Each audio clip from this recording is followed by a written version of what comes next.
सहाय्यक पोलीस निरीक्षक अश्विनी बिद्रे प्रकरणात दिनांक 11 एप्रिल रोजी पनवेल सत्र न्यायालयात सुनावणी झाली। या प्रकरणी दोषींच्या शिक्षेवरील सुनावणी पुढे ढकलण्यात आली असून ती आता 21 एप्रिलला होणार आहे। सुनावणीत अश्विनी बिद्रे यांचे पती, मुलगी, वडील, भाऊ यांची बाजू कोर्टाने ऐकून घेतली।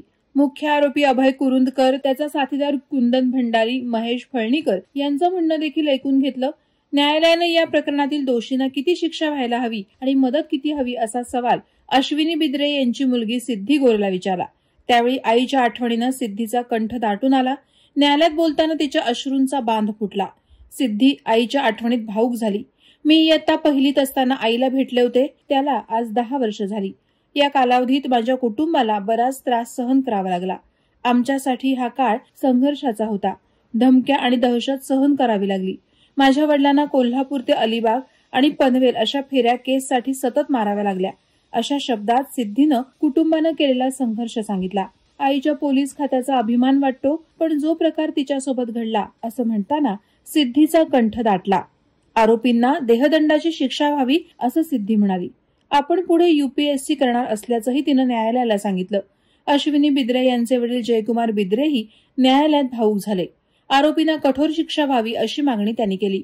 अश्विनी बिद्रे यांचे पती राजू गोरे यांनी गेल्या 10 वर्षात त्यांच्या कुटुंबानं केलेला संघर्ष न्यायालयाला सांगितला। आव्हानं खूप होती। पोलीस अधिकाऱ्यांच्या तपासात अटक शब्द नव्हता। नवी मुंबई पोलिसांकडून तपासात हलगर्जीपणा झाला। नवी मुंबई पोलीस ठाण्याची भूमिका चुकीची आहे। आमच्याकडे ते मृत्यूचा दाखला मागतात। ही नवी मुंबई पोलिसांची अनास्था आहे असं राजू गोरे यांनी न्यायालयात सांगितलं। अश्विनीच्या सेवानिवृत्तीपर्यंतचं वेतन मुलीच्या शिक्षणासाठी देता आलं तर द्यावं। न्यायालयाच्या निर्णयाबद्दल मी समाधानी आहे असं गोरे म्हणाले।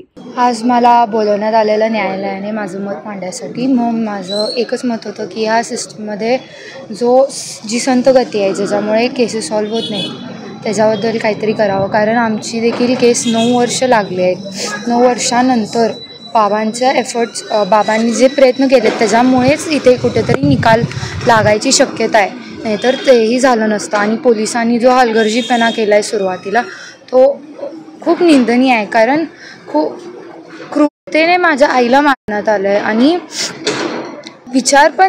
विचार जरी आला तरी असं शहार येतात अंगावर की कसं झालं असेल, ची काय अवस्था असेल। कारण काही झालं तरी ती माझी आई होती आणि आईची उणीव ही नेहमी भासत राहते। त्यामुळे मला वाटतं की या लोकांना कठोरात कठोर शिक्षा द्यावी। वादळवारा लाईव्हसाठी न्यूज ब्युरो, पनवेल। नवी मुंबई व रायगड जिल्ह्यातील ताज्या बातम्या आणि घडामोडींसाठी सबस्क्राईब करा वादळवारा लाईव्ह चॅनल आणि दाबा बेल आयकॉन।